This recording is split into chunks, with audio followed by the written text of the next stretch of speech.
Historical background তোমাদের polity লক্ষ্মীকান্তের যেটা first chapter, আমি এর আগের ভিডিওতে তার পার্ট 1 দিয়েছিলাম। পার্ট 1-এর মধ্যে তোমরা যেটা পেয়েছিলে সেটা ছিল হচ্ছে তোমাদের 1773 রেগুলেটিং অ্যাক্ট থেকে 1858 মহারানীর প্রোক্লেমেশন এই পর্যন্ত তোমাদের করানো হয়েছিল। আজকে যেটা আমরা করাবো সেটা হচ্ছে প্রোক্লেমেশনের পর থেকে 1947 পর্যন্ত যে সমস্ত অ্যাক্ট, সেই অ্যাক্টগুলোর ওপরে আজকের বিষয়বস্তু। দেখো, এর আগের দিন আমি যেটা করিয়েছিলাম সেখানে কিন্তু তোমরা পেয়েছিলে যে কোম্পানি রুল এবং তারপরে সেটা ক্রাউন রুলে কি করে চেঞ্জ আসলো সেই জায়গাটা তোমরা পেয়েছিলে, এবং সেই জায়গার মধ্যে তোমাদের যে সমস্ত বিষয়বস্তু আমি আলোচনা করেছিলাম সেখানে কিন্তু তোমরা দেখেছিলে যে 1858-এ যেটা আমাদের কাছে আসে ক্রাউন রুলের ওপরে, সেখানে কোম্পানির হাত থেকে ক্ষমতা নিয়ে নেয় ইংল্যান্ডের রানী বা রাজা, তার হাতে যায় এবং সেখান থেকে ইংল্যান্ডের পার্লামেন্ট তার ভারত সচিবের মাধ্যমে সেটাকে রেগুলেট করতে থাকে। তো এই জায়গাটার মধ্যে আমরা যেটা পাই সেটা act of better government for the India.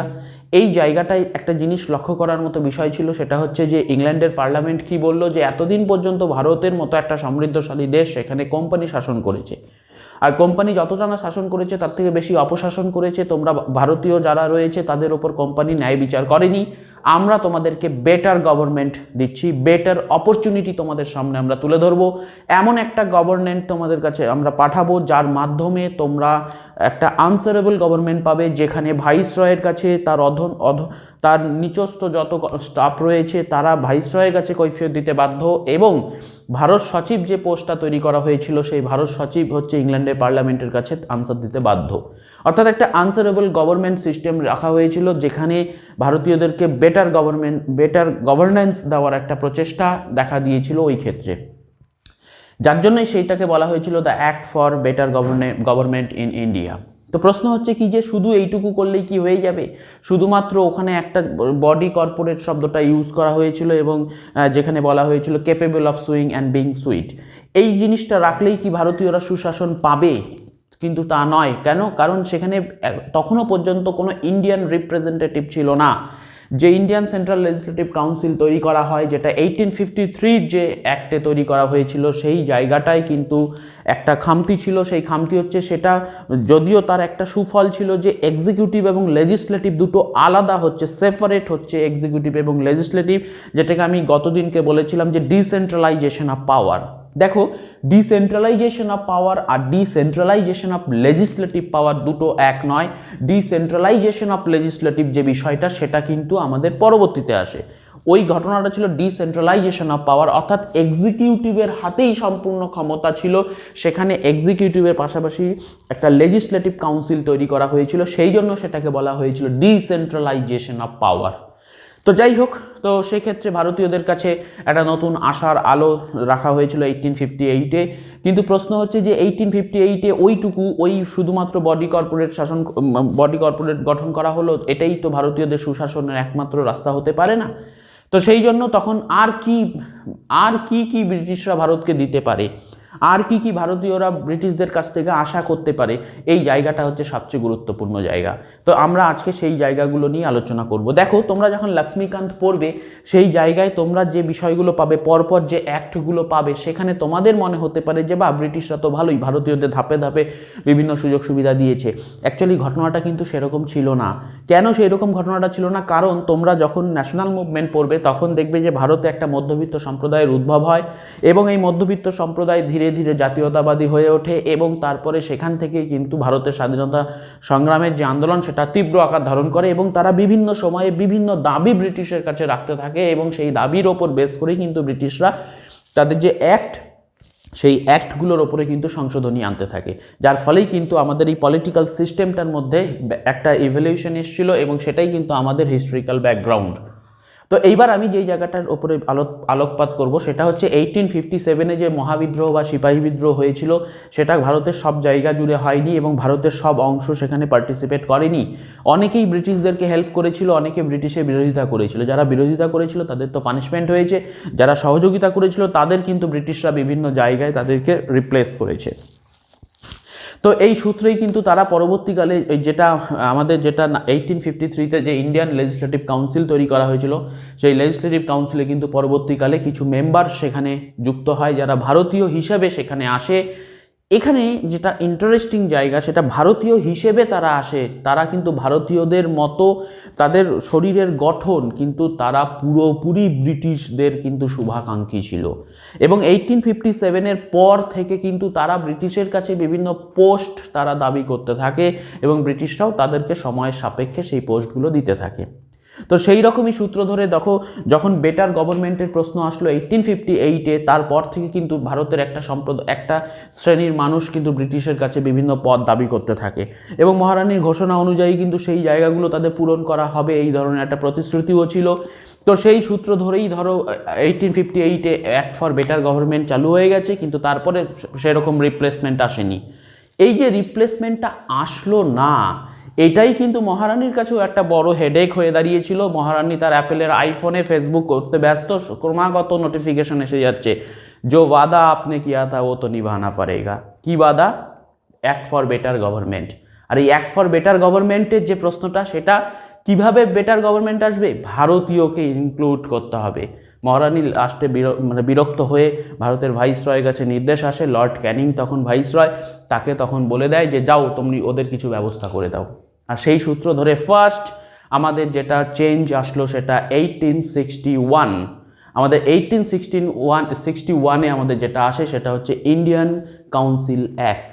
আর এই ইন্ডিয়ান কাউন্সিল অ্যাক্টেই যে প্রথম রেভলিউশনটা আসলো সেটা হচ্ছে 3 জন ভারতীয়কে ইন্ডিয়ান সেন্ট্রাল লেজিসলেটিভ কাউন্সিলের সদস্য করা হয়।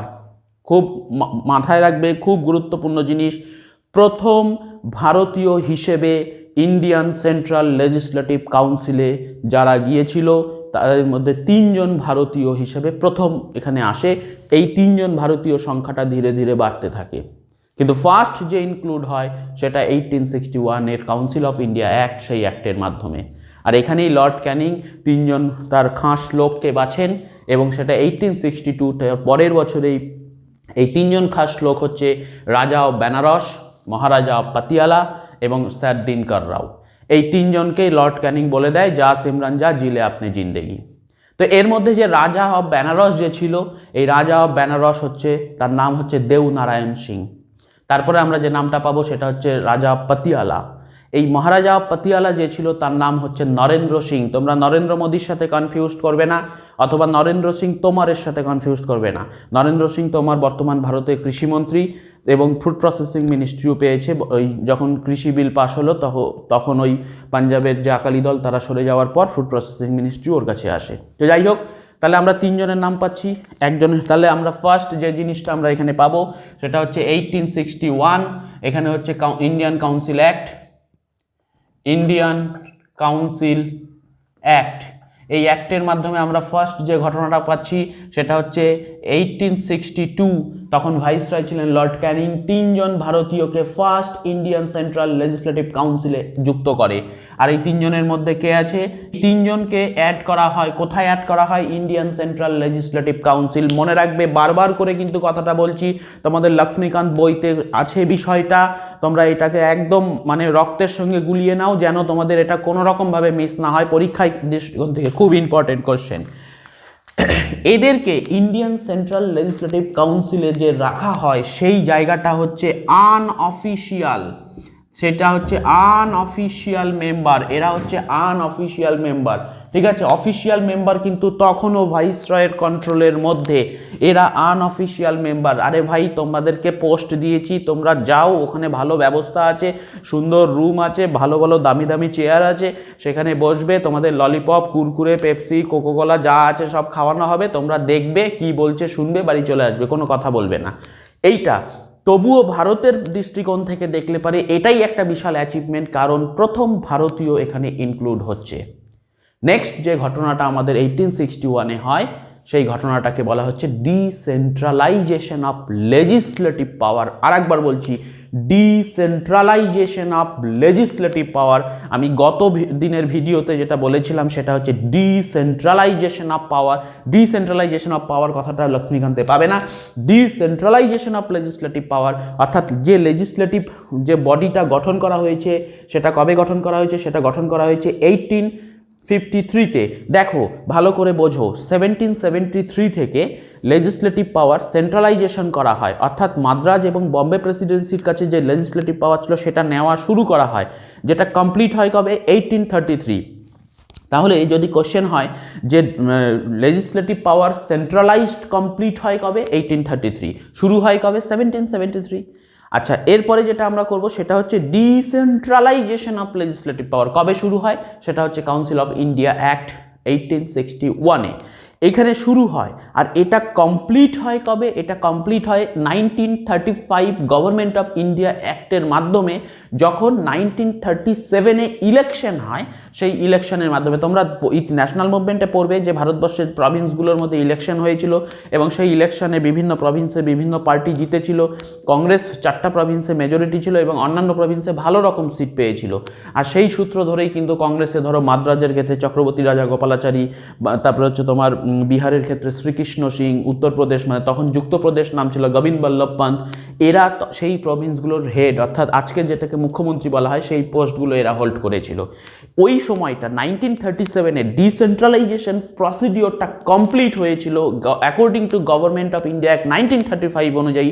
আর এই প্রসিডিওরটা শুরু হয়েছিল 1861 কাউন্সিল অফ ইন্ডিয়ান অ্যাক্টের মাধ্যমে।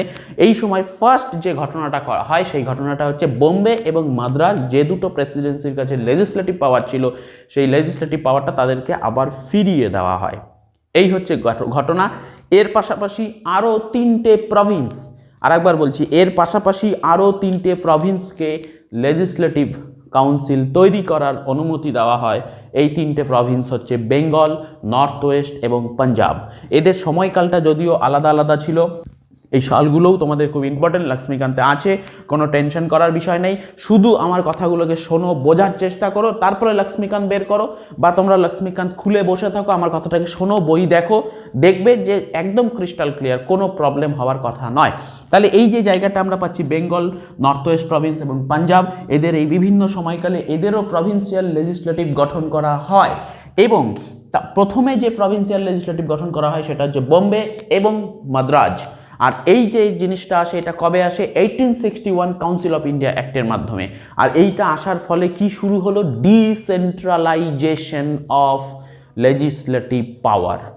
এই হলো বিষয়, একদম সোজা, ভালো করে বোঝো, না বুঝলে আবার দেখো, দেখতে দেখতে হবে জিনিসটা, কিন্তু তোমাদের সোজা লাগবে এবং লক্ষ্মীকান্ত কোনো প্রবলেম হবে না। তুমি কোন ব্যাকগ্রাউন্ড থেকে এসছো দেখার কোনো দরকার নেই। লক্ষ্মীকান্ত তুমি সায়েন্স ব্যাকগ্রাউন্ড হোক, ফিজিক্স অনার্স হোক, অ্যানথ্রোপোলজি অনার্স হোক, সোসিওলজি অনার্স হোক বা এডুকেশন হোক, কোনো কিছু আসে যাবে না। ভালো করে কথাগুলো শোনো, দেখবে লক্ষ্মীকান্ত খুব ইজি লাগবে তোমাদের কাছে। নেক্সট যে ঘটনাটা এই সময়কালেই, নেক্সট ঘটনাটা 1861-এই আর একটা সিস্টেম চালু হলো, সেটাকে বলা হচ্ছে পোর্টফোলিও সিস্টেম। পোর্টফোলিও বিষয়টা কি? আরে পোর্টফোলিও হচ্ছে দপ্তরের বন্টন। আজকের দিনে যেরকম বিভিন্ন মিনিস্ট্রি থাকে, এক একটা মন্ত্রকে এক একজন মন্ত্রী হচ্ছে, এই যে মন্ত্রী হওয়া, এই সিস্টেমটা হচ্ছে পোর্টফোলিও। মানে একজন মন্ত্রীকে একটা দায়িত্ব দিল, যা এই ডিপার্টমেন্টটা আপনার, এটা আপনি দেখবেন, এই যে পোর্টফোলিও সিস্টেম। এই পোর্টফোলিও সিস্টেম আসলো 1861 কাউন্সিল অফ ইন্ডিয়া অ্যাক্টের মাধ্যমে। কিন্তু তোমরা কনফিউজড হয়ে যাবে একটা জায়গাতে। কোথায় কনফিউজড হবে? দেখবে তোমাদের লক্ষ্মীকান্তে লেখা আছে যে লর্ড ক্যানিং ফার্স্ট এই পোর্টফোলিও সিস্টেম চালু করে, এবং সময়কালটা যেটা দেওয়া আছে সেটা হচ্ছে 1859 এই সময়কালটা তোমাদের বইতে দেওয়া আছে। তো তোমরা কনফিউজড হয়ে যাবে, আরে আসলো আইনটা হলোই 1861 ইন্ডিয়ান কাউন্সিল অ্যাক্ট, কিন্তু লর্ড ক্যানিং সেটা 1859-এ কী করে দিল? খুব ইম্পর্টেন্ট জায়গা এটা, এটা একদম মানে মাইন্ডের মধ্যে গেঁথে নাও বিষয়টা যেটা বলছি। লর্ড ক্যানিং যেটা করলো 1859-এ, it was not the part of legislative act, এটা ছিল এক্সিকিউটিভ ডিসিশন। লর্ড ক্যানিং হচ্ছে ভাইসরয় অফ ইন্ডিয়া, তাহলে Lord Canning viceroy of India, top executive, অতএব তার কাছে এক্সিকিউটিভ পাওয়ার আছে। সে এক্সিকিউটিভ পাওয়ারটাকে ইউটিলাইজ করে এই সময় পোর্টফোলিও সিস্টেম আনে, যেটা লেজিসলেটিভ কাউন্সিলে পাস হয় এই 1861 কাউন্সিল অফ ইন্ডিয়া অ্যাক্টের মাধ্যমে। আরও সরলভাবে করে দিচ্ছি, ধরে নাও কালকে একটা বিষয় হয়ে গেল, নরেন্দ্র মোদী রাত্রে ঘুমিয়েছে, স্বপ্ন দেখেছে, ভোরবেলা ঘুম থেকে উঠে বলল যে, নরেন্দ্র মোদী ঘুম থেকে উঠে বললো যে কালকের থেকে এই জিনিসটা আমি চালু করব, ঠিক আছে, কিন্তু রাজ্যসভা লোকসভা বন্ধ আছে। তো ন্যাচারালি নরেন্দ্র মোদী তখন কি করবে? তার মন্ত্রী পরিষদকে ডাক দিয়ে একটা এক্সিকিউটিভ ডিসিশন নেবে যে আমরা এই বিষয়টা আনতে যাচ্ছি, ঠিক আছে। এবং সেই বিষয়টাকে তখন সে কী করবে, প্রেসিডেন্টের কাছে যাবে, প্রেসিডেন্টকে বলবে যে আপনি একটা সিগনেচার করে দিন, একটা অর্ডিন্যান্স জারি করে দেবো। ব্যাস, অর্ডিন্যান্স জারি করে দিল, টেম্পোরারিলি আইন হিসাবে থেকে গেল জিনিসটা। তো অর্ডিন্যান্সের সময় আছে, সেটা নির্দিষ্ট আইন আছে, সেটা আমরা পরে পড়বো। তো সেই বিষয়টা থেকে গেল, এটা হচ্ছে এক্সিকিউটিভ ডিসিশন। তারপরে পার্লামেন্ট খুলে গেলে সেই পার্লামেন্টে লোকসভা এবং রাজ্যসভায় সেটা যখন পাশ করানো হলো তখন সেটা হলো ফাইনাল ডিসিশন এবং অ্যাক্ট হলো। তো অর্ডিন্যান্সও এক ধরনের অ্যাক্ট, কিন্তু সেটা টেম্পোরারি অ্যাক্ট। এই সেম জিনিসটা এই ক্ষেত্রে ছিল পোর্টফোলিও সিস্টেমের যে বিষয়টা, এটা এক্সিকিউটিভ ডিসিশন ছিল। আর যেটা 1861-এর লেজিসলেটিভ কাউন্সিল ডিসিশন আসলো, যেটা সেখানে এটা ফাইনাল পাকাপাকিভাবে পোর্টফোলিও সিস্টেমটা আসলো। এখানেই কিন্তু তোমাদের কনফিউশন হবে লক্ষ্মীকান্তে, এই জায়গাটা আমি ডিটেলস তোমাদেরকে বলে দিলাম। আরেকটা জিনিস সেটা আছে 1861-এ, সেটা হচ্ছে অর্ডিন্যান্স জারি করার ক্ষমতা। আজকের দিনের যে অর্ডিন্যান্স, এই অর্ডিন্যান্স আজকের মতোই 6 মান্থের ব্যাপার একটা আছে। এই অর্ডিন্যান্স জারি করার যে ক্ষমতা, সেই অর্ডিন্যান্স জারি করার ক্ষমতাও 1861 ভাইসরয়কে দেওয়া হলো এমার্জেন্সি পিরিয়ডের জন্য। দেখো অনেক সব কিছু হয়ে গেছে, লেজিসলেটিভ কাউন্সিল হয়ে গেছে, এক্সিকিউটিভ কাউন্সিল আছে, তাহলে এবার যদি হঠাৎ করে কোনো একটা ডিসিশন নিতে হয় তখন ভাইসরয় কী করবেন, তার কাউন্সিলকে ডাকবেন, কাউন্সিলের কেউ বলো না না এই ডিসিশন আমি নেবো না, আমি এর পক্ষে না, আমি এর বিপক্ষে, এটসেট্রা মতামত আসতেই পারে। তো সেই জন্য এমার্জেন্সি সিচুয়েশনের জন্য ভাইসরয়কে একটা অর্ডিন্যান্স ক্ষমতা দেওয়া হয়েছিল 1861 এটা অনুযায়ী। তাহলে আমরা 1861-এ কী পাচ্ছি, 1861-এ আমরা পাচ্ছি ভাইসরয় 3 জন ভারতীয়কে নমিনেট করেছিল। আর কি পাচ্ছি, এখানে হচ্ছে ডিসেন্ট্রালাইজেশন স্টার্ট হয়। কিসের ডিসেন্ট্রালাইজেশন? লেজিসলেটিভ পাওয়ারের ডিসেন্ট্রালাইজেশন। এরপরে কি আসলো আমাদের, এরপরে আমাদের আসলো নতুন legislative council, Kolkata, north West Province এবং হচ্ছে আমরা পাচ্ছি হচ্ছে তোমার পাঞ্জাব। এরপরে আমাদের কি আসলো, পোর্টফোলিও সিস্টেম আসলো, আর আমাদের অর্ডিন্যান্স সিস্টেম আসলো। এই হলো আমাদের 1861 ইন্ডিয়ান কাউন্সিল অ্যাক্ট। এরপরে আমরা যেটা পড়বো সেটা হচ্ছে 1892 Indian council act. Indian council act আমরা তিনটে পাবো, একটা হচ্ছে 1861, একটা 1892, একটা 1909, এই তিনটে আমরা পাবো। তো এরপরে যেটা করবো সেটা হচ্ছে 1892-এর যে ইন্ডিয়ান কাউন্সিল অ্যাক্ট সেই বিষয়টা। দেখো 1892-এর যে ইন্ডিয়ান কাউন্সিল অ্যাক্ট, সেখানে যেটা মেজর চেঞ্জ আসলো সেটা হচ্ছে আমাদের ফার্স্টে কি ছিল, ফার্স্টে 1853-তে নতুন লেজিসলেটিভ কাউন্সিল তৈরি হলো 6 মেম্বার, যেটা আমরা আগের দিন পড়েছি। 6 মেম্বারের মধ্যে 4 জন হচ্ছে প্রভিন্সগুলো থেকে, মাদ্রাজ, বম্বে, ক্যালকাটা, আগ্রা, আর দুজন হচ্ছে ভাইসরয়ের ওখান থেকে।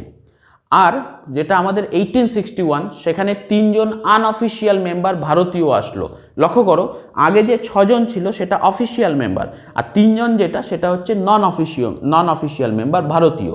92-তে কী হলো, 1892-তে কী হলো, এই নন অফিসিয়াল যে মেম্বারটা সেটাকে আরও বাড়ানো হলো। ন্যাচারালি ভারতে আরও শিক্ষিত লোক হচ্ছে, আরও ব্রিটিশের তাবেদারি করার সংখ্যা বেড়ে যাচ্ছে, আরও ব্রিটিশের কাছে আরও চাপ যাচ্ছে যে আমাদেরকেও দিন। যেটা হয় আজকের পলিটিক্সেও কিন্তু আমরা এই জিনিসটা পাই। আজকের পলিটিক্সের ক্ষেত্রেও দেখবে যে মন্ত্রী পরিষদের সংখ্যা অনেক বেড়ে যাচ্ছে। একটা সময় গেলে তো প্রচুর মন্ত্রী হয়ে গেছিলো, তারপরে তো আমাদের দেশে অ্যামেন্ডমেন্ট হয় এবং অ্যামেন্ডমেন্টের মাধ্যমে বলে দেওয়া হয় লোকসভা টোটাল যে সিট তার 15%-এর বেশি মন্ত্রী হবে না।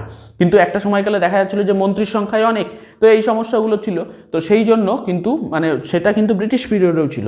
আর সেই জন্য আনঅফিসিয়াল মেম্বার যারা, সেই আনঅফিসিয়াল মেম্বার বাড়ানোর দিকে নজর দিলে হচ্ছে ব্রিটিশ ক্রাউন অথবা ব্রিটিশ পার্লামেন্ট। তো সেই জন্য 1861-এ 3 জন ছিল, সেই সংখ্যাটাকে বাড়ানো হলো 1892-তে গিয়ে।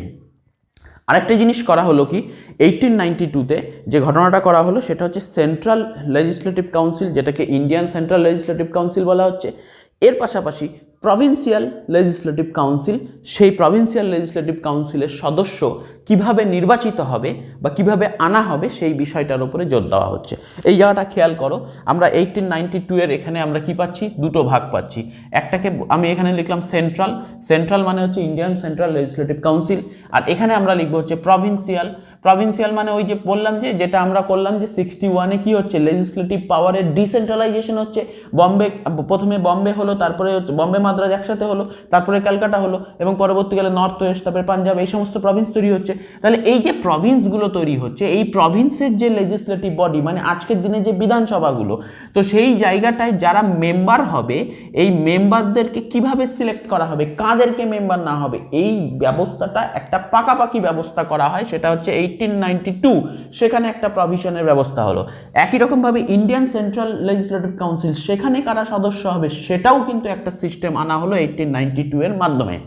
তো প্রশ্ন হচ্ছে কি সিস্টেম আনা হলো?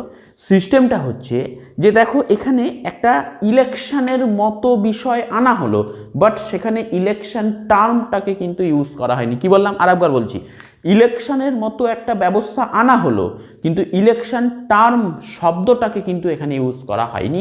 এইটা কিন্তু তোমরা মাথায় রাখবে। তো কিভাবে হলো ব্যাপারটা হচ্ছে, আগে দেখো আমরা প্রভিন্সিয়ালটা আগে করব, ঠিক আছে? প্রভিন্সিয়াল কি করে হবে? যতগুলো ডিস্ট্রিক্ট বোর্ড আছে, ডিস্ট্রিক্ট বোর্ড, এই ডিস্ট্রিক্ট বোর্ডগুলো থেকে সদস্য নেওয়া হবে, এই রকম একটা কথা বলা হলো। মিউনিসিপ্যালিটি থেকে সদস্য নেওয়া হবে, এই রকম একটা কথা বলা হলো। ইউনিভার্সিটি থেকে সদস্য নেওয়া হবে, এই রকম একটা কথা বলা হলো। একই রকমভাবে ট্রেড অ্যাসোসিয়েশন এবং জমিদার এদের মধ্য থেকে নেওয়া হবে। তাহলে কি বললাম? সমস্ত লোকের প্রতিনিধি হিসাবে নেওয়া হবে।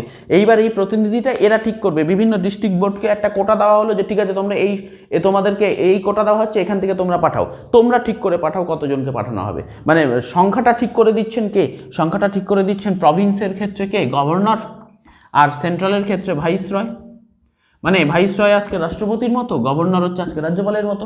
এরা ঠিক করে দিচ্ছে। এদের তত্ত্বাবধানে ডিস্ট্রিক্ট বোর্ড থেকে একটা নির্দিষ্ট সংখ্যা, মিউনিসিপ্যালিটি থেকে নির্দিষ্ট, এরকম করে প্রত্যেকটা শ্রেণী থেকে লোক গিয়ে প্রভিন্সিয়াল লেজিসলেটিভে গিয়ে বসবে। এইবার এই যে প্রভিন্সিয়াল লেজিসলেটিভে যে একটা সংখ্যা তৈরি হলো, সেটা XYZ যে কোনো সংখ্যা তৈরি হলো। এই রকম প্রত্যেকটা প্রভিন্স, মানে যতগুলো রাজ্য তখন গঠন হলো, প্রত্যেকটা প্রভিন্স থেকে আবার একটা করে কোটা দেওয়া হলো যে তোমাদের এই যে প্রভিন্সিয়াল লেজিসলেটিভ, এখান থেকে তোমরা একটা সংখ্যা পাঠাবে কোথায়? সেন্ট্রাল লেজিসলেটিভ কাউন্সিলে পাঠাবে। তাহলে এখানে যেটা আসছে সেটা হচ্ছে প্রভিন্স থেকে আসে, প্রভিন্সিয়াল লেজিসলেটিভ যেটা, সেখান থেকে একটা সংখ্যা এখানে কিন্তু আসবে। আর কোথা থেকে আসবে? আর আসবে বেঙ্গল চেম্বার অফ কমার্স, সেখান থেকে আসবে, ঠিক আছে? বেঙ্গল চেম্বার অফ কমার্স, এইটা খুব পাওয়ারফুল ছিল ব্যবসায়ী সংগঠন।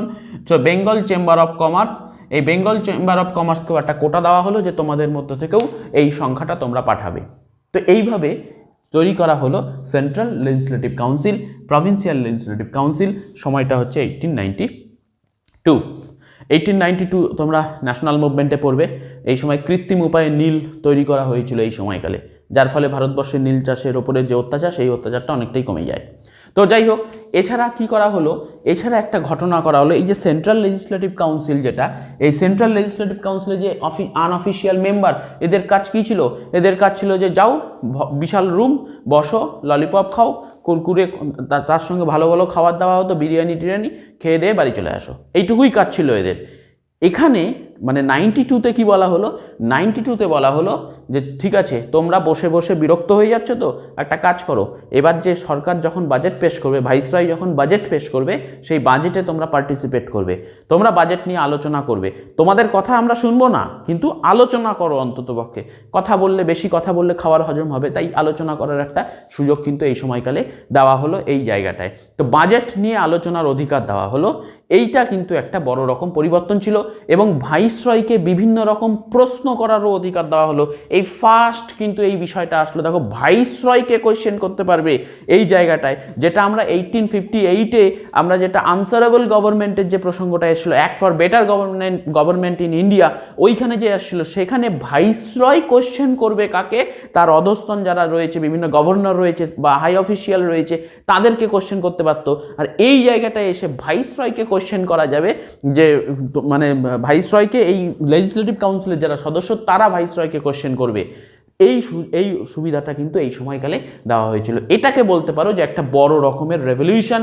আমাদের যে পলিটিক্যাল স্ট্রাকচার, যে হিস্টোরিক্যাল ব্যাকগ্রাউন্ড, এই জায়গাটায় কিন্তু এই বাজেট নিয়ে আলোচনা করা, যদিও তাদের আলোচনাকে গুরুত্ব দেওয়া হতো না এটা ঠিক, কিন্তু অধিকারটা তো দেওয়া হলো।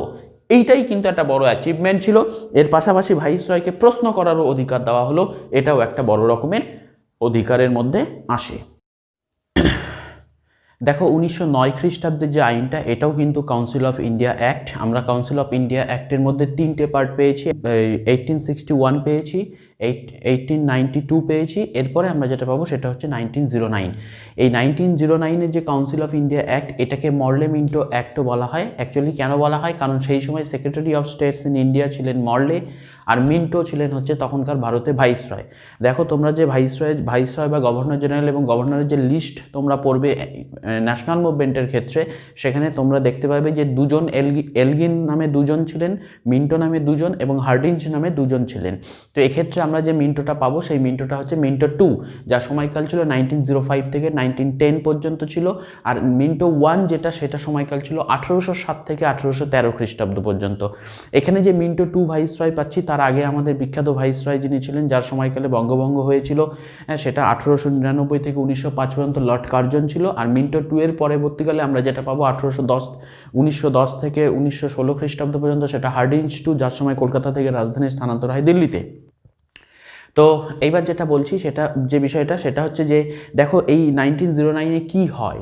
1909-এর মধ্যে আমরা যে ঘটনাগুলো পাবো, সেই জিনিসটার মধ্যে সবচেয়ে প্রথমে যেটা পাবো সেটা হচ্ছে ইন্ডিয়ান সেন্ট্রাল লেজিসলেটিভ কাউন্সিল যেটা, সেখানকার এবং প্রভিন্সিয়াল লেজিসলেটিভ কাউন্সিল যেটা, এই দুটো জায়গাতেই কিন্তু মেম্বারের সংখ্যাটাকে বৃদ্ধি করা হয়। তাহলে ফার্স্ট আমরা কি পাবো, ফার্স্ট হচ্ছে মেম্বারের যে সংখ্যাটা, সেই সংখ্যাটাকে বৃদ্ধি করা হয়। তাহলে কি হচ্ছে, এটা হচ্ছে ইন্ডিয়ান সেন্ট্রাল লেজিসলেটিভ কাউন্সিল, আমি এটা শর্ট ফর্মে লিখলাম। আর এটা হচ্ছে প্রভিন্সিয়াল কাউন্সিল, এটাকে আমি শর্ট ফর্মে লিখলাম। এইখানে মেম্বার ছিল হচ্ছে 16, সেখান থেকে মেম্বার করা হয় 60, মানে 16 থেকে 60 এই মেম্বার করা হয়। আর প্রভিন্সিয়াল কাউন্সিলের মেম্বার কোনো ফিক্সড ছিল না, কারণ এক একটা প্রভিন্সে এক একটা সংখ্যার মেম্বার ছিল, সেটা তার পপুলেশন বা আনুষঙ্গিক ব্যবস্থার উপর ডিপেন্ড করে করা হতো। তো এই জায়গাটায় আমরা যেটা পাচ্ছি, এই যে এখানে 16 থেকে 60, এই যে 16 থেকে 60 যে ইনক্রিজ করা হলো মেম্বারটা, এখানে আনঅফিসিয়াল মেম্বার অর্থাৎ ইন্ডিয়ানদের মধ্য থেকে যাদেরকে নির্বাচিত করা হতো, এই আনঅফিসিয়াল মেম্বারের সংখ্যাটা কম হবে কার থেকে, অফিসিয়াল মেম্বারের থেকে। মানে আনঅফিসিয়াল মেম্বার যেটা রয়েছে, এই সংখ্যাটা সবসময় কী হবে, আমাদের অফিসিয়াল মেম্বার যেটা আছে সেই অফিসিয়াল মেম্বারের থেকে কম হবে। তো এইবার প্রশ্ন হচ্ছে, অফিসিয়াল মেম্বারের থেকে আনঅফিসিয়াল মেম্বার কম করার প্রধান কারণটা কি? কারণ হচ্ছে ইন্ডিয়ান সেন্ট্রাল লেজিসলেটিভ কাউন্সিল হচ্ছে ভাইসরয়ের অধীনে, আর সেখানে ভারতীয় সংখ্যা বৃদ্ধি পেলে তাদের ডিসিশন মেকিংয়ে প্রবলেম হবে, সেই জন্য সেটা ভাইসরয় নিজের কন্ট্রোলে রেখেছিল। সেই কারণে এইখানে কিন্তু বাড়তে দেওয়া হয়নি আনঅফিসিয়াল মেম্বার। কিন্তু প্রভিন্সিয়াল যেটা আগে কাউন্সিল ছিল, সেখানে কিন্তু বলা হয়েছিল যে এখানে প্রয়োজন পড়লে আনঅফিসিয়াল মেম্বারের সংখ্যা বাড়িয়ে দাও, সেটা অফিসিয়ালের থেকে আনঅফিসিয়াল বেশি হলে কোনো কিছু এসে যাবে না। এই যে ঘটনাটা, এই ঘটনাটা আমরা পাচ্ছি 1909 মর্লে মিন্টো অ্যাক্ট বা ইন্ডিয়ান কাউন্সিল অ্যাক্ট 1909, সেইখানে কিন্তু আমরা এই বিষয়টা পাচ্ছি। এখানে আরেকটা বড় পরিবর্তন এসেছিল, সেটা হচ্ছে যে বাজেট।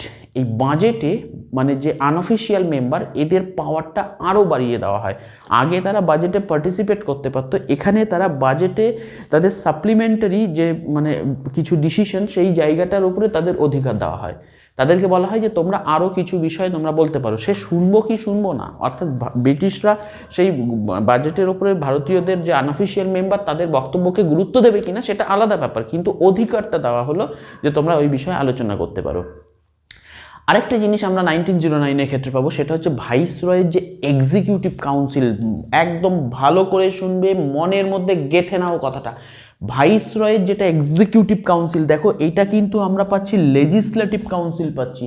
এক্সিকিউটিভ কাউন্সিল যেটা ভাইসরয়ের যেটা এক্সিকিউটিভ কাউন্সিল, সেখানে একজন ভারতীয়কে যুক্ত করা হয়। এইটা কিন্তু একটা বিশাল রকমের পরিবর্তন আসে, কারণ প্রথম কোনো ভারতীয় ভাইসরয়ের এক্সিকিউটিভ কাউন্সিলের মেম্বার হচ্ছে, জোর দিয়ে কথাটাকে আমার সঙ্গে চিৎকার করে বলো, ফার্স্ট ভারতীয় হিসেবে গভর্নর ভাইসরয়ের এক্সিকিউটিভ কাউন্সিলে যিনি যোগদান করেন, তার নাম হচ্ছে সত্যেন্দ্র প্রসাদ সিনহা। নামটা মাথায় রাখবে, সত্যেন্দ্র প্রসাদ সিনহা। চিৎকার করে বলবে সত্যেন্দ্র প্রসাদ সিনহা, তিনি হচ্ছেন ফার্স্ট। ঠিক আছে, নামটা হচ্ছে সত্যেন্দ্র প্রসাদ সিনহা। এই নামটা, তিনি হচ্ছে ল মেম্বার হিসাবে যুক্ত হন ভাইসরয় কাউন্সিলে, একজন আইন বিশেষজ্ঞ হিসেবে তিনি ভাইসরয় কাউন্সিলে যুক্ত হন। এটা কিন্তু ভীষণ ইম্পর্টেন্ট 1909, কিন্তু এর থেকেও বেশি ইম্পর্টেন্ট 1909, যার জন্য 1909-কে সবচেয়ে বেশি গুরুত্ব দেওয়া হয়, সেটা হচ্ছে কমিউনাল ইলেক্টোরেট। কমিউনাল ইলেক্টোরেট বিষয়টা কি, দেখো খুব ভালো করে শোনো। কমিউনাল ইলেক্টোরেট মানে হচ্ছে এখানে ধর্মের ওপর ভিত্তি করে ধর্মের ওপর ভিত্তি করে এখানে ইলেকটোরেট করা হয়, যার জন্য এটাকে বলা হচ্ছে কমিউনাল ইলেকটোরেট। তোমাদেরকে যখন আমি মৌর্য শাসন ব্যবস্থা পড়িয়েছিলাম সেই জায়গাটায় আমরা চাণক্যের নীতি বলেছিলাম, আর চাণক্যের নীতির মধ্যে কি ছিল, সাম দান দণ্ড ভেদ। তো সেই কমিউনাল ইলেকটোরেটের মধ্যে যেটা আছে সেটা হচ্ছে দণ্ড, সেটা হচ্ছে ভেদ, অর্থাৎ বিভাজন করো, ডিভাইড অ্যান্ড রুল। ভারতে মূল শক্তি ছিল ভারতের ধর্মের একতা, হিন্দু মুসলিমের মধ্যে যে একতা ছিল সেই জায়গাটায় আমরা দেখতে পাই যে লর্ড কার্জন কি করেছিল, বঙ্গভঙ্গের পরিকল্পনা করেছিল। আর এই বঙ্গভঙ্গের পরিকল্পনার মধ্যে বাংলাকে বিভাজন করা হয়েছিল, এবং সেই সময় 1906 মুসলিম লীগ অলরেডি এস্টাবলিশড হয়ে গেছে। তাই মুসলিম কমিউনিটিকে খুশি করার জন্য ব্রিটিশ সরকার এখানে যেটা আনলো সেটা হচ্ছে কমিউনাল ইলেকটোরেট, অর্থাৎ যে এলাকাটা মুসলিম বহুল সেখান থেকে যিনি নির্বাচিত হবেন তিনি মুসলিম সদস্য হবেন। শুধু এইটুকুই নয়, সেই মুসলিম সদস্যকে যারা ভোট দেবে তারাও মুসলিম সদস্য হবে। আবার হিন্দু এলাকায় যিনি দাঁড়াবেন তিনি হিন্দু, তাকে যারা ভোট দেবেন তারা হিন্দু সদস্যরাই তাকে ভোট দেবেন। এই যে সিস্টেমটা, এটাকে বলা হচ্ছে কমিউনাল ইলেকটোরেট। তোমরা খুব সহজে কমিউনাল ইলেকটোরেট কথাটা মনে রাখতে পারবে, কিন্তু বিষয়টা কি, বিষয়টা হচ্ছে এইটা, অর্থাৎ ভোট যারা দেবে তারাও কিন্তু সেই কমিউনিটিরই হতে হবে। এই সিস্টেমটা মরলেমিন্টো অ্যাক্টের মধ্যে ফার্স্ট এসেছিল। এই শব্দটা মনে রাখবে। এই হচ্ছে আমাদের 1909-এর ক্ষেত্রে ইম্পর্টেন্ট ঘটনা। তাহলে নেক্সট আমরা যেটা পাবো সেটা হচ্ছে আমাদের government of India act 1919, government of India act 1919। Major change কোথায় আসলো? এতক্ষণ আমরা পড়লাম কাউন্সিল অফ ইন্ডিয়া অ্যাক্ট, এবার আমরা পড়বো গভর্নমেন্ট অফ ইন্ডিয়া অ্যাক্ট 1919। এখানে কি হচ্ছে দেখো, এই গভর্নমেন্ট অফ ইন্ডিয়া অ্যাক্ট 1919 যেটা, সেটা যখন মানে ওটা যখন কাজ শুরু হচ্ছে, হ্যাঁ, সেটা হচ্ছে 1921, 21 সাল থেকে তার কাজ শুরু হয়, কিন্তু ওই সংস্কারটা আসে সেটা 1919-এ আসে। আর এখানে একটা জিনিস মনে রাখবে, সেটা হচ্ছে যে এইটার সময় ভারত সচিব কে ছিলেন? এখানে মন্টেগু আর চেমসফোর্ড। ভারত সচিব ছিলেন মন্টেগু আর চেমসফোর্ড ছিলেন ভাইসরয়। এইটা মাথায় রাখবে, ঠিক আছে? ভারত সচিব ছিল হচ্ছে মন্টেগু, আর হচ্ছে ভাইসরয় যিনি ছিলেন তার নাম হচ্ছে চেমসফোর্ড। চেমসফোর্ড খুব বিখ্যাত ছিল, কারণ চেমসফোর্ডের সময়কালের একটা বিখ্যাত ঘটনা হচ্ছে জালিয়ানওয়ালাবাগ হত্যাকাণ্ড, এটা মাথায় রাখবে। তো যাই হোক, এই চেমসফোর্ড ছিলেন সেই সময়কার ভাইসরয়। এখানে একটা জিনিস, সেটা হচ্ছে 1917, দেখো 2 বছরের গ্যাপ, 1917, 1919, 1921, 2 বছরের গ্যাপ। 1917-এর আগস্ট মাসে, আরেকবার বলছি, 1917-এর আগস্ট মাসের 20 তারিখে একটা ঘোষণা আসে। সেই ঘোষণাটাকে বলা হচ্ছে রেসপন্সিবল গভর্নমেন্টের একটা ঘোষণা। আচ্ছা, রেসপন্সিবল গভর্নমেন্ট এটা আবার কি জিনিস? রেসপন্সিবল গভর্নমেন্ট মানে হচ্ছে অ্যাডমিনিস্ট্রেশনের মধ্যে ভারতীয়দের সংখ্যা বৃদ্ধি করা হবে, ঠিক আছে? এইটাকে বলা হচ্ছে রেসপন্সিবল গভর্নমেন্ট। ব্রিটিশ বলল যে দেখো, আমরা শুধু তোমাদের এখানে শাসন করছি, শুধু সংস্কার করছি তা নয়, তোমাদের মেম্বারের সংখ্যাটাও কিন্তু আমরা বাড়াচ্ছি। আর এই যে মেম্বারের সংখ্যাটা আমরা বাড়াচ্ছি, এটাই হচ্ছে অ্যাডমিনিস্ট্রেশনে ইন্ডিয়ানদের ইনক্রিজ হচ্ছে, সেই জিনিসটাকে বলা হচ্ছে রেসপন্সিবল গভর্নমেন্ট। সালটা 1917, আগস্ট মাস 20 তারিখ। আমরা আগস্টে অনেকগুলো ঘটনা পাবো, এটা একটা পাবো। 1940-তে আমরা আগস্ট অফার পাবো, আর 1942-এ আমরা আগস্ট মুভমেন্ট পাবো। আগস্ট মাস কিন্তু খুব ইম্পর্টেন্ট আমাদের ইন্ডিয়ান ন্যাশনাল মুভমেন্টের পার্সপেক্টিভ দেখলে। তো যাই হোক, এরপরে যে ঘটনাটা আমাদের কাছে আসলো সেটা হচ্ছে ডিমার্কেটিং। খুব ইম্পর্টেন্ট, খুব ইম্পর্টেন্ট। প্রয়োজনে বইয়ের যে পেজটার মধ্যে লেখা আছে 1919-এর যে বিষয়টা, প্রয়োজনে পৃষ্ঠাটা ছেড়ো, ল্যামিনেশন করে দেওয়ালে চিপকে দাও। খুব ইম্পর্টেন্ট এই জায়গাটা। এখানে কি আসলো? এখানে আসলো হচ্ছে ডিমার্কেটিং শব্দটা আসলো। ডিমার্কেটিং এটা আবার কি জিনিস, তাই তো? প্রথম প্রশ্ন হচ্ছে ডিমার্কেটিং, তো শব্দটা শুনেছি, কিন্তু ডিমার্কেটিং বিষয়টা কি? খুব সিম্পল, দেখো, ডিমার্কেটিং মানে এখানে হচ্ছে সেন্ট্রাল এবং প্রভিন্স, এই যে দুটো জায়গা, মানে সেন্ট্রাল লেজিসলেটিভ কাউন্সিল আর যে প্রভিন্সিয়াল কাউন্সিল, এদের মধ্যে সাবজেক্টকে ভাগ করে দেওয়া হলো। আজকের দিনে আমাদের 7th শিডিউলের মধ্যে যেটা আছে state list, central list, concurrent list আর রেসিডুয়াল, এই যে 4টে পার্ট আছে আমাদের। রেসিডুয়ালের তো কোনো ভাগ হয় না, 3টে পার্ট মেইনলি। তো সেখানে সেন্ট্রালের হাতে কি পাওয়ার, রাজ্যের হাতে কি পাওয়ার, কনকারেন্ট লিস্টে কি পাওয়ার, এই সমস্ত বিষয়গুলো। এই যে ডিমার্কেটিং, এই ডিমার্কেটিংয়ের ব্যাপারটা প্রথম আমাদের দেশে যেটা এসছে সেটা হচ্ছে 1919-এর যে মন্টেগু চেমসফোর্ড শাসন সংস্কার, সেই বিষয়টার মধ্য দিয়ে কিন্তু এটা আমাদের আসে। আর এখানে প্রভিন্সিয়াল যে ম্যাটারটা ছিল, দেখো অধিকাংশ পাওয়ারই কিন্তু এখানে অধিকাংশ পাওয়ার কিন্তু সেন্ট্রালের হাতেই ছিল। Central legislative council, governor general, executive council, সেখানেই ম্যাক্সিমাম ক্ষমতাটা ছিল। কিন্তু প্রভিন্সের হাতেও কিছু ক্ষমতা দেওয়া হলো। এর ফলে কি হলো? এর ফলে হলো কি, প্রভিন্সের সঙ্গে সেন্ট্রালের ক্ষমতার বন্টন হয়ে যাওয়াতে প্রভিন্সগুলোতে যে লেজিসলেটিভ কাউন্সিল ছিল সেখানে যে মেম্বার ছিল তারা শুধু যাবে, আলোচনা করে চলে আসবে, এই তো না, তাদেরকেও কিছু কাজের দায়িত্ব দেওয়া হলো যে তোমরাও কিছু কাজ করো, সময় পার হবে, খাবার হজম হবে, এই সমস্ত কারণ। তো যাই হোক, তো সেই ক্ষেত্রে প্রভিন্সের যে সাবজেক্টগুলো ছিল, দেখো প্রভিন্সের যে প্রভিন্সিয়াল যে সাবজেক্ট ছিল সেই প্রভিন্সিয়াল সাবজেক্টকে আবার দুভাগে ভাগ করে দিল। একটাকে বলা হচ্ছে ট্রান্সফার্ড সাবজেক্ট, আরেকটাকে বলা হলো রিজার্ভ সাবজেক্ট। ঠিক আছে, একটা হচ্ছে ট্রান্সফার্ড সাবজেক্ট, একটা হচ্ছে রিজার্ভ সাবজেক্ট। দেখো রিজার্ভ আর ট্রান্সফার নাম থেকেই আমরা বুঝতে পারছি। ট্রান্সফার মানে হস্তান্তর বলতে কি বোঝানো হচ্ছে? দেখো এই হস্তান্তরের এই যে জায়গাটা, এই জায়গাটার মধ্যে যেটা ইম্পর্টেন্ট বিষয় সেটা হচ্ছে যে এখানে গভর্নর, প্রভিন্সের ক্ষেত্রে হেড তো গভর্নর, আর সেন্ট্রালের ক্ষেত্রে হেড হচ্ছে গভর্নর জেনারেল মানে ভাইসরয়। তো এইবার প্রভিন্সের যিনি গভর্নর, তিনি যে সমস্ত কাজগুলো করবেন সেখানে তিনি যাদেরকে নিয়ে কাজগুলো করবেন তারা প্রভিন্সিয়াল লেজিসলেটিভের মেম্বার। এবার তারা প্রভিন্সিয়াল লেজিসলেটিভ কাউন্সিল যেটা, সেখানে তারা আনসারেবল থাকবে, তারা দায়বদ্ধ থাকবে, তাদের কাজের জন্য তারা সেখানে কৈফিয়ত দিতে বাধ্য থাকবেন। এখানে লেজিসলেটিভ কাউন্সিল থেকে যে মন্ত্রী হতো সেই মন্ত্রীরা ডিসিশন নিত গভর্নরের সঙ্গে, কিন্তু তার জন্য তারা লেজিসলেটিভকে জানাতো। কিন্তু যেটা রিজার্ভ সাবজেক্ট, এখানে গভর্নর তার কিছু মানে লোককে নিয়ে, তার কিছু ঘনিষ্ঠ লোককে নিয়ে যে কাজটা করতো তার জন্য তারা লেজিসলেটিভ কাউন্সিলকে কোনো রকম কৈফিয়ত দিতে বাধ্য থাকতো না। তাদের একটাই প্রশ্ন ছিল, লেজিসলেটিভ কাউন্সিল যখনই তাদের কাছে কিছু জিজ্ঞেস করতো, পরিষ্কার স্ট্রেট কাট উত্তর যে দেখো ভাই এটা রিজার্ভ সাবজেক্ট, এখানে তোমাদেরকে আমি কৈফিয়ত দিতে কোনো বাধ্য নই। তো এইভাবে প্রভিন্সিয়াল যে ম্যাটারটা, সেই ম্যাটারটাকে দুটো ভাগ করা হলো, একটা ট্রান্সফার সাবজেক্ট, একটা রিজার্ভ সাবজেক্ট। আর এই যে দুটো ভাগ করা হলো এটাকেই বলা হচ্ছে ডায়ার্কি। দেখো খুব সোজা, পলিটি অত কঠিন বলে কিছু না, ঠিক আছে। ডায়ার্কি বলা হচ্ছে এটাকে।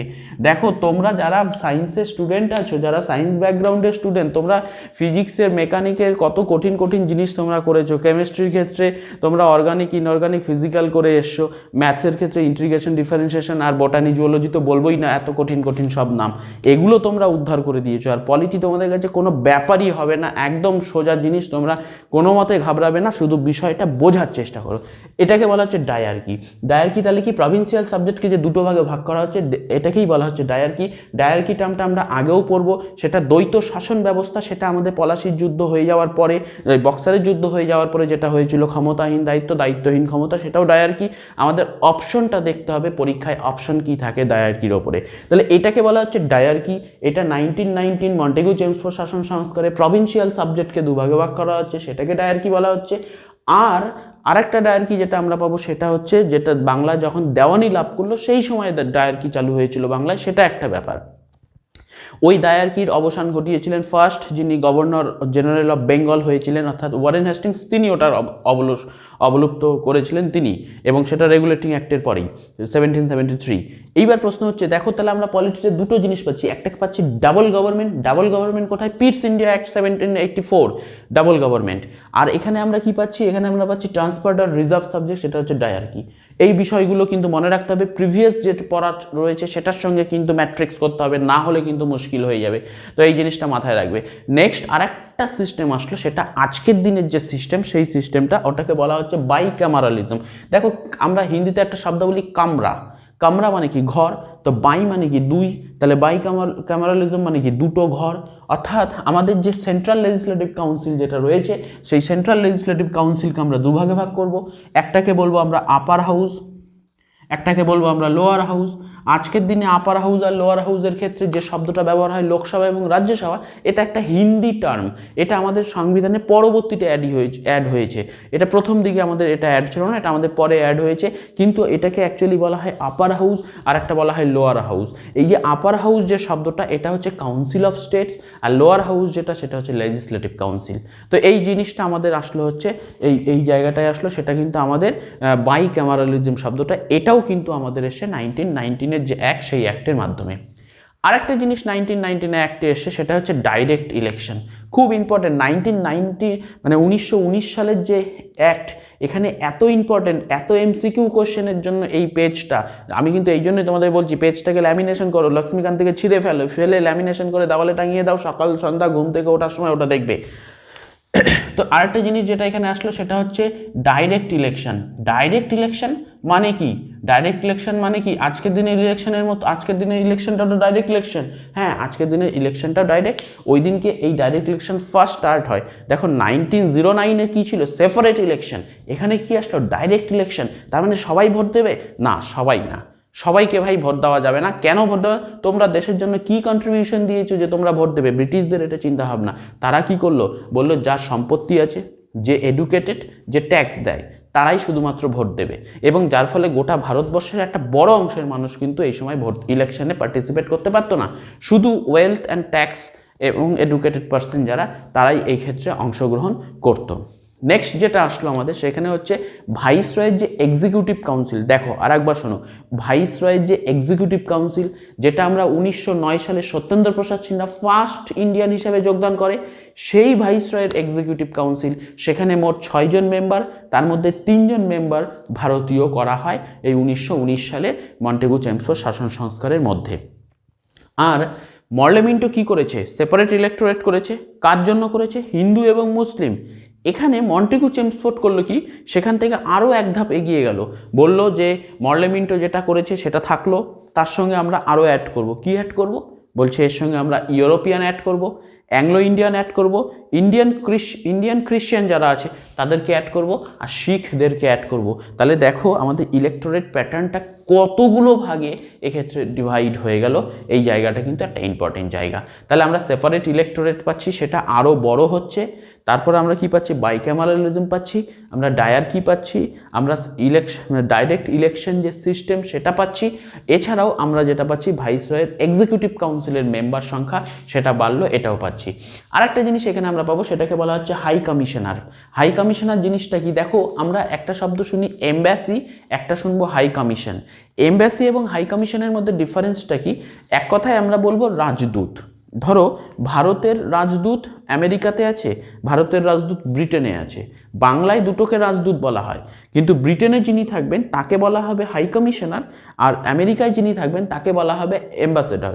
মানে তাকে বলা হবে মানে তারা সেই আমেরিকান এম্বাসির ভারতের দূত হিসেবে থাকবেন। এমব্যাসি এবং হাই কমিশনার, এই যে দুটো শব্দ আলাদা কেন? কারণ ব্রিটিশ কমনওয়েলথের মধ্যে যে সমস্ত দেশ পড়ে, তারা তাদের রাজদূত যেখানে যেখানে রাখবে সেক্ষেত্রে হাই কমিশন শব্দটা থাকবে, আর ব্রিটিশ কমনওয়েলথের বাইরে যেটা থাকবে সেটা এমব্যাসি থাকবে। এটা আজকের দিনের ব্যাপার। আর এই হাই কমিশনের ব্যাপারটা চালু হয় কখন ভারতের ক্ষেত্রে? সেটা 1919 খ্রিস্টাব্দের যে মন্টেগু চেমসফোর্ড শাসন সংস্কার, সেই শাসন সংস্কারের মধ্যে। আরেকটা ইম্পর্টেন্ট জিনিস হয়, সেটা হচ্ছে CPSC, central public service commission. তোমরা এখন পাবলিক সার্ভিস কমিশনের যে এক্সাম দেবে তার প্রিপারেশন নিচ্ছ। এই পাবলিক সার্ভিস কমিশনের যে শুরুটা, সেটা হয়েছিল কিন্তু এই মন্টেগু চেমসফোর্ড শাসন সংস্কারের হাত ধরে। যার প্রথম উদ্বোধন যেটা ঘটেছিল সেটা 1926 সালে এই ঘটনাটা ঘটে। তো এই হচ্ছে আমাদের 1919 খ্রিস্টাব্দে মন্টেগু চেমসফোর্ড শাসন সংস্কার। দেখো ভীষণ রকম ইম্পর্টেন্ট, তবে কঠিন কিছু নয়। বিষয়গুলোকে ভালো করে বোঝো, হ্যাঁ, বুঝে তারপরে বই বের করো। দেখবে যে বই একদম সরল মনে হচ্ছে, এবং লক্ষ্মীকান্তের প্রতি যে ভীতি, সেই ভীতি তোমাদের থাকবে না। এরপরে যেটা আছে আমাদের লাস্ট ইম্পর্টেন্ট বিষয়, গভর্নমেন্ট অফ ইন্ডিয়া অ্যাক্ট 1935।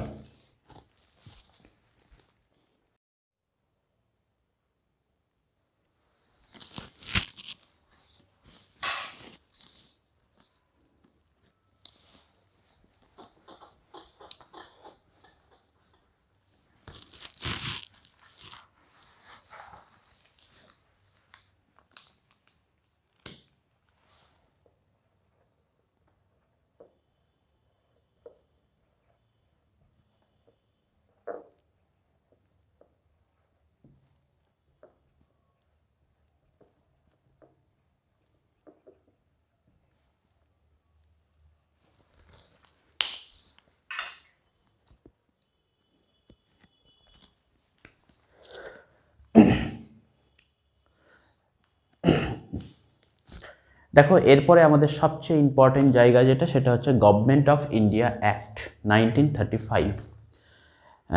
লক্ষ্মীকান্তে তোমরা এরপরে ইন্ডিয়ান ইন্ডিপেন্ডেন্স অ্যাক্ট 1947 তোমরা পাবে। এটা আমি পড়াবো না, কারণ এটা পলিটির থেকেও বেশি ইম্পর্টেন্ট হিস্ট্রিতে। আমি যখন ন্যাশনাল মুভমেন্ট তোমাদের পড়াবো তখন ওই বিষয়টা আমি পড়াবো। তোমরা প্রয়োজনে তোমরা লক্ষ্মীকান্ত থেকে এখান থেকে কয়েকটা ছোট ছোট ইনফরমেশন আছে, সেটা তোমরা একটু দেখে নেবে, তাহলেই চলবে। এখানে বোঝার মতো তেমন কিছু নেই। যেমন ধরো ওয়াভেল প্ল্যানিং বা সিমলা প্ল্যান বা মাউন্টব্যাটেন প্ল্যান বা 3 জুন প্ল্যান, এইগুলোর তারিখ বা সাল, এই জিনিসগুলো তোমরা পড়ে নেবে।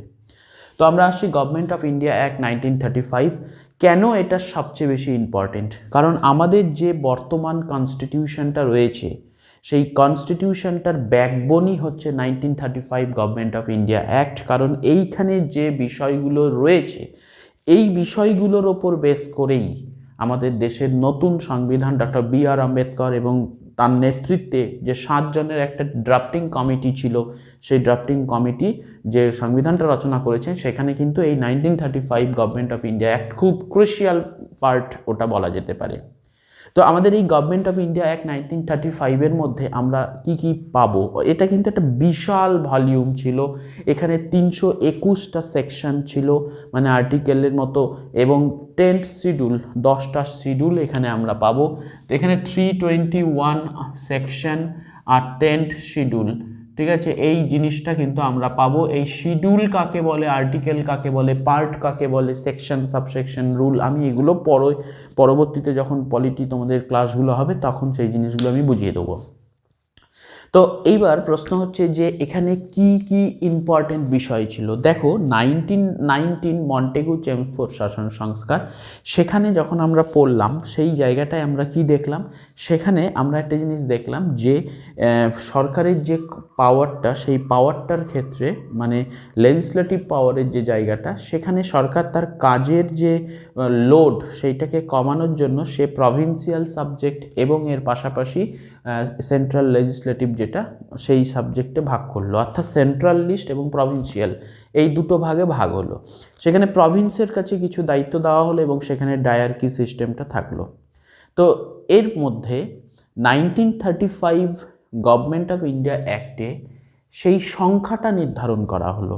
অর্থাৎ যেটা মানে ফেডারেল লিস্ট বলতে তখন ভারতের মধ্যে যে সমস্ত প্রদেশ তোমার ব্রিটিশ শাসিত ছিল, যেগুলো স্বাধীন প্রিন্সলি স্টেট ছিল, এই সবগুলোকে নিয়ে একটা ইন্ডিয়ান ফেডারেল স্ট্রাকচার কল্পনা করা হলো।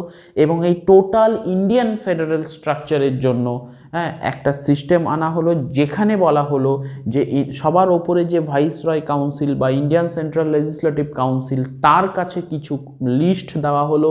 বলা হলো যে তোমার এই এই বিষয় হচ্ছে তোমার এখতিয়ার বা তোমার এরিয়া, তুমি এই বিষয়ে সিদ্ধান্ত নেবে।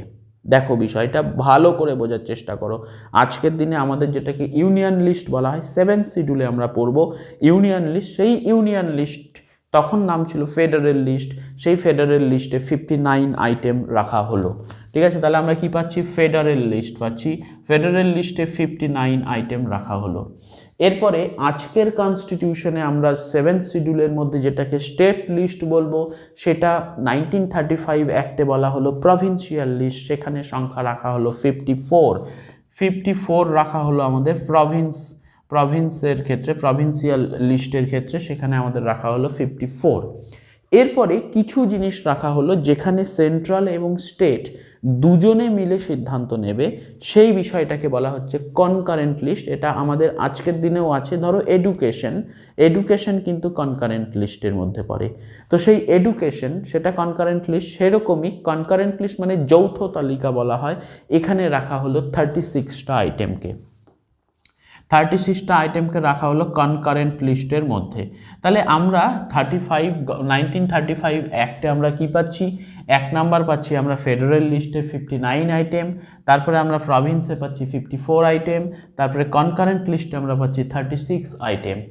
এরপরে আরেকটা লিস্ট আনা হলো, সেটাকে বলা হচ্ছে রেসিডুয়ারি পাওয়ার। প্রশ্ন হচ্ছে রেসিডুয়ারি পাওয়ার বিষয়টা কি? ঠিক আছে, এই জিনিসটাকে কিন্তু বুঝতে হবে। রেসিডুয়ারি পাওয়ার আজকের দিনেও কিন্তু আমাদের কনস্টিটিউশনে রয়েছে। রেসিডুয়ারি পাওয়ার মানে ব্যাপারটা হচ্ছে যে দেখো, যেদিনকে এই লিস্ট তৈরি করা হলো, সেদিনকে ফেডারেল লিস্ট প্রভিন্সিয়াল লিস্ট এবং কনকারেন্ট লিস্ট তৈরি হয়ে গেল। তো তারপরে তো ধরো গভর্নমেন্ট পরিচালনা করতে করতে নতুন কোনো টপিক, নতুন কোনো বিষয়, সাবজেক্ট বা নতুন কোনো ডিপার্টমেন্ট উঠে আসতেই পারে, কারণ সময়ের সাথে সাথে প্রয়োজনীয়তা বাড়তে থাকে। তাহলে এই যে নতুন যে বিষয়টা আসবে, সেই নতুন বিষয়টা কার মধ্যে হবে? কারণ আমাদের এখানে যে লিস্টগুলো করা আছে সেটা তো করে দেওয়া আছে। তাহলে সেই ক্ষেত্রে এইটাকে বলা হচ্ছে রেসিডুয়ারি পাওয়ার, মানে অবশিষ্ট ক্ষমতা। এই অবশিষ্ট ক্ষমতা এটা সময়ের সাথে সাথে উৎপত্তি হবে।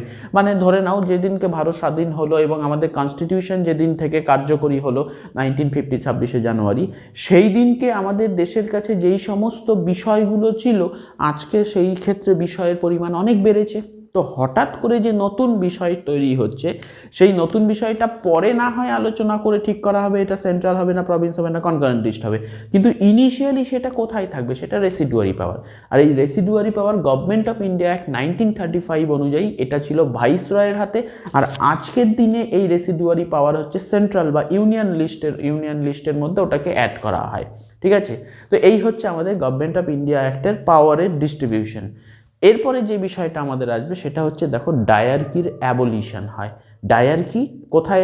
এটা আমরা আগের যে মন্টেগু চেমসফোর্ড পড়লাম, যেখানে প্রভিন্সিয়াল সাবজেক্টকে দুভাগে ভাগ করা হয়েছিল, একটা রিজার্ভ একটা ট্রান্সফার্ড। এই সিস্টেমটাকে তুলে দেওয়া হলো। আচ্ছা, সিস্টেমটাকে তুলে দেওয়া হলো, তাহলে কি করা হলো? দেখো, আমাদের যেটা শুরু হয়েছিল ফার্স্ট 1858, যেখানে বলা হলো আনসারেবল গভর্নমেন্ট, যেখানে বলা হলো রেসপন্সিবল গভর্নমেন্ট, যেখানে বলা হলো যে act for the better government in India, সেই জায়গার একদম পরিপূর্ণতা পাচ্ছে আমাদের 1935-এর ক্ষেত্রে এসে পরিপূর্ণতা পাচ্ছে। তার মানেটা কি? মানে এই যে প্রভিন্স করা হলো, প্রভিন্সকে বলা হলো তোমার ডায়ারকি তুলে দিচ্ছি, তোমার প্রভিন্সে একজন গভর্নর আছে, একটা লেজিসলেটিভ কাউন্সিল আছে, এই লেজিসলেটিভ কাউন্সিল থেকে তোমাদের মন্ত্রী হচ্ছে। তাহলে গভর্নর মন্ত্রীদের পরামর্শ অনুযায়ী একটা সিদ্ধান্তে আসবেন। এখানে ডায়ারকি রাখা হলো না, গভর্নরের হাতে স্পেশাল পাওয়ার রাখা হলো না, যা হবে মন্ত্রী এবং গভর্নর ডিসিশন নেবে, এবং মন্ত্রীরা তার যে লেজিসলেটিভ কাউন্সিল মানে প্রভিন্সিয়াল লেজিসলেটিভ, সেখানে তারা আনসারেবল থাকবে। এইটাকে বলা হচ্ছে রেসপন্সিবল গভর্নমেন্ট। আজকের দিনে যেটা আছে রেসপন্সিবল গভর্নমেন্ট, আজকে দেখো মুখ্যমন্ত্রী যে বিষয়গুলো করবে তার জন্য তিনি তার যে বিধানসভা সেখানে দায়বদ্ধ। আজকে প্রধানমন্ত্রী যে কাজ করবে তার জন্য তিনি কিন্তু লোকসভা এবং রাজ্যসভার কাছে দায়বদ্ধ। এই যে দায়বদ্ধতা, এটাকেই বলা হচ্ছে রেসপন্সিবল গভর্নমেন্ট। দেখো, পলিটি কঠিন না, একদম ইজি, শুধু তোমাকে বিষয়টা বুঝতে হবে, এইটুকুই যা। ঠিক আছে? তাহলে আমরা রেসপন্সিবল গভর্নমেন্টের যে বৃত্তটা, সেই বৃত্তটা পূর্ণতা পাচ্ছে কোন জায়গায়? আমাদের গভর্নমেন্ট অফ ইন্ডিয়া অ্যাক্ট 1935। এখানের প্রভিন্স থেকে ডায়ারকি তুলে দিয়ে প্রভিন্সগুলোর ক্ষেত্রে আমাদের একটা রেসপন্সিবল গভর্নমেন্ট আসলো। সেন্ট্রালে তখনও আসেনি, কিন্তু মনে রাখতে হবে এইখানেই তো ভারতীয়দের ক্ষোভ যে সেন্ট্রালে কেন আসলো না। তো যাই হোক, তো প্রভিন্সের ক্ষেত্রে কিন্তু রেসপন্সিবল গভর্নমেন্ট বিষয়টা আসলো। আরেকটা জিনিস আমাদের আনা হলো, সেটা হচ্ছে বাইক্যামারালিজম। দেখো, আগে কি ছিল? 1919 মন্টেগু চেমসফোর্ডে সেন্ট্রালে বাইক্যামারালিজম ছিল, এবার প্রভিন্সে বাইক্যামারালিজম আনা হলো। তবে তখন 11টা প্রভিন্স ছিল, সবগুলো প্রভিন্সে বাইক্যামারালিজম জিনিসটা আনা হয়নি। তাহলে কয়টাতে আনা হয়েছে? 11টার মধ্যে 6টা প্রভিন্সে বাইক্যামারালিজম জিনিসটা আনা হলো। চিন্তা করো, আজকের দিনে আমাদের প্রত্যেকটা রাজ্যে বিধানসভা আছে, আবার কিছু কিছু রাজ্যে বিধান পরিষদও আছে। এই যে বিধান পরিষদ, এইটা কিন্তু যে সমস্ত রাজ্যে বিধান পরিষদ আছে সেই সমস্ত রাজ্য কিন্তু বাইক্যামারালিজম। ব্যাপারটা বোঝা গেল তো? তাহলে ঠিক সেই রকম এই বাইক্যামারালিজম প্রভিন্সের ক্ষেত্রে এই জিনিসটা আসলো হচ্ছে আমাদের 1935 গভর্নমেন্ট অফ ইন্ডিয়া অ্যাক্ট। আর বাইক্যামারালিজম সেন্ট্রালের ক্ষেত্রে সেটা আমাদের এসছে 1919 মন্টেগু চেমসফোর্ড শাসন সংস্কার, সেই জায়গাটায় এটা আসে। এইবার আবার একটু পুরনো থেকে আসি, 1909 সেপারেট ইলেক্টোরেট। সেখানে আমরা কি পেলাম? হিন্দু এবং মুসলিম সেপারেট ইলেক্টোরেট। এরপরে আমাদের চলে আসলো 1919 সাল। সেখানে আমরা কি পাচ্ছি? আগেরটা ছিলই, তার সঙ্গে কি অ্যাড হলো? Indian Christian, Sikh, European, Anglo Indian, 4টে কমিউনিটি। 1935 গভর্নমেন্ট অফ ইন্ডিয়া অ্যাক্টে অ্যাড হলো কি? ডিপ্রেস ক্লাস এবং উইমেন সেকশন। এই ডিপ্রেস ক্লাস এবং উইমেন সেকশন অ্যাড হলো। দেখো তোমরা খেয়াল করবে, তোমরা ন্যাশনাল মুভমেন্টে পড়বে 1932 সেখানে র্যামসে ম্যাকডোনাল্ড ব্রিটিশ প্রধানমন্ত্রী তিনি ঘোষণা করেছিলেন সাম্প্রদায়িক বাটোয়ারা নীতি, এবং ওই সূত্র ধরেই কিন্তু ভারতবর্ষের ক্ষেত্রে আর একটা ঘটনা উঠে এসেছিল, সেটা হচ্ছে যে শিডিউল কাস্ট ট্রাইব, যারা কাস্ট ডিপ্রেস ক্লাস এদেরকেই বলা হয় দলিত সম্প্রদায়, এদের জন্য কিন্তু সেপারেট ইলেকটোরেটের ব্যবস্থা আছে, যার জন্যই কিন্তু গান্ধীজি অনশন করেছিল পুনেতে যখন জারবেদা জেলে ভর্তি ছিলেন। পরে তার সঙ্গে আম্বেদকরের একটা চুক্তি হয়েছিল। তো এই সমস্ত বিষয়গুলো আমরা ন্যাশনাল মুভমেন্টে পড়ব। তো সেই বিষয়টাই ডিপ্রেস ক্লাসের জন্য সেপারেট ইলেকটোরেটের ব্যবস্থা করা হয় আমাদের গভর্নমেন্ট অফ ইন্ডিয়া অ্যাক্ট 1935, এবং উইমেন অর্থাৎ মহিলাদের জন্য কিন্তু একটা স্পেশাল মানে কোটা সিস্টেম রাখা হয় এবং সেপারেট ইলেকটোরেটের ব্যবস্থা করা হয়। এরপরে আরেকটা জিনিস পাবো, সেটা হচ্ছে দেখো এখানে ফ্র্যাঞ্চাইজি দেওয়া হয়। ফ্র্যাঞ্চাইজি মানে আমরা একটা শব্দ পাবো পলিটির ক্ষেত্রে, সেটাকে বলা হয় universal adult franchise. Universal adult franchise মানে হচ্ছে প্রাপ্তবয়স্কের ভোটাধিকার। তো এক্ষেত্রে গভর্নমেন্ট অফ ইন্ডিয়া অ্যাক্টের ক্ষেত্রে আমরা 10% ভারতীয়র ফ্র্যাঞ্চাইজি আসে, অর্থাৎ 10% ভারতীয়র ভোটাধিকার পায়। এর আগে আমরা যেটা পেয়েছিলাম সেটা কিন্তু ছিল হচ্ছে কিছু সংখ্যক ব্যক্তি যারা আর কি সম্পদ আছে, মানে ওয়েলথ আছে, এরকম পার্সন ট্যাক্স দেয় এবং এডুকেটেড। এবার এখানে সংখ্যাটা আরেকটু বাড়ানো হলো এবং 10% লিমিটেড ফ্র্যাঞ্চাইজি সিস্টেমটা এখানে আসলো। আরেকটা জিনিস দেখো, তোমরা ইকোনমিক্সে পড়বে 1934 আরবিআই অ্যাক্ট অনুযায়ী 1935 আরবিআই এস্টাবলিশড হয়। গভর্নমেন্ট অফ ইন্ডিয়া অ্যাক্টের সূত্র ধরে আরবিআই এর এস্টাবলিশমেন্ট হয়। পিএসসি আগে দেখো সিপিএসসি আমরা এর আগেরটাতেই পড়লাম 1919 মন্টেগু চেমসফোর্ডে সেন্ট্রাল পাবলিক সার্ভিস কমিশন, যেটার গঠন হয় 1926 খ্রিস্টাব্দে। এখানে এসে 1935-এ এসে এখানে মানে স্টেট পাবলিক সার্ভিস কমিশন এবং joint public service commission. Joint public service commission তোমরা পলিটিতে পড়বে, শেষের দিকে তোমাদের আসবে যে দুটো রাজ্য যদি মনে করে যে তারা একই সাথে নেবে পরীক্ষা কন্ডাক্ট করবে, তাহলে সেক্ষেত্রে জয়েন্ট পাবলিক সার্ভিস কমিশন। এই সিস্টেমটাও আমাদের গভর্নমেন্ট অফ ইন্ডিয়া অ্যাক্ট 1935-এর প্রভিশনের মধ্যেই ছিল। আরেকটা জিনিস সেটাকে বলা হচ্ছে ফেডারেল কোর্ট। এই ফেডারেল কোর্টটাই কিন্তু সুপ্রিম কোর্ট, তবে তার পরবর্তী স্বাধীনতার পরে সেই ফেডারেল কোর্টটাই তখনকার দিনে ছিল সুপ্রিম কোর্ট। এইটাই কলকাতা সুপ্রিম কোর্টের সঙ্গে এই ফেডারেল কোর্টের ডিফারেন্স অনেক পার্থক্য আছে। কলকাতা সুপ্রিম কোর্ট শুধু ইউরোপিয়ানদের বিচার করার জন্য 1774, আর ফেডারেল কোর্ট কিন্তু ভারতীয়দের বিচার করা, সবার বিচার করার জন্য। আর এই ফেডারেল কোর্ট হচ্ছে হেড, তার নিচে প্রভিন্সিয়াল কোর্ট, এই ব্যবস্থাটা ছিল। মানে ফেডারেল কোর্ট হচ্ছে তোমার সুপ্রিম কোর্টেরই আগের স্টেপ আর কি। সুপ্রিম কোর্ট হচ্ছে স্বাধীন ভারতে, পরাধীন ভারতে সুপ্রিম কোর্টকে ফেডারেল কোর্ট বলা হচ্ছে। গভর্নমেন্ট অফ ইন্ডিয়া অ্যাক্টের মাধ্যমে এসে 1937-এ এস্টাবলিশড হয়েছিল। এই হচ্ছে আমাদের total first chapter background, historical background. তোমরা ভালো করে ভিডিওটা দেখো, মনোযোগ সহকারে দেখো এবং তারপরে লক্ষ্মীকান্ত পড়ো। কঠিন একদমই মনে হবে না। আমি যতটা পেরেছি তোমাদের কাছে সহজ করে তোলার চেষ্টা করেছি, এবং তোমরা প্রত্যেকেই কম বেশি ইন্টেলিজেন্ট।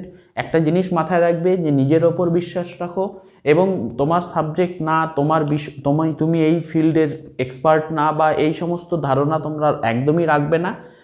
অবশ্যই পারবে, শুধুমাত্র ধৈর্য এবং ধারাবাহিকতা এটা বজায় রাখো, সাকসেস আসবেই। ধন্যবাদ।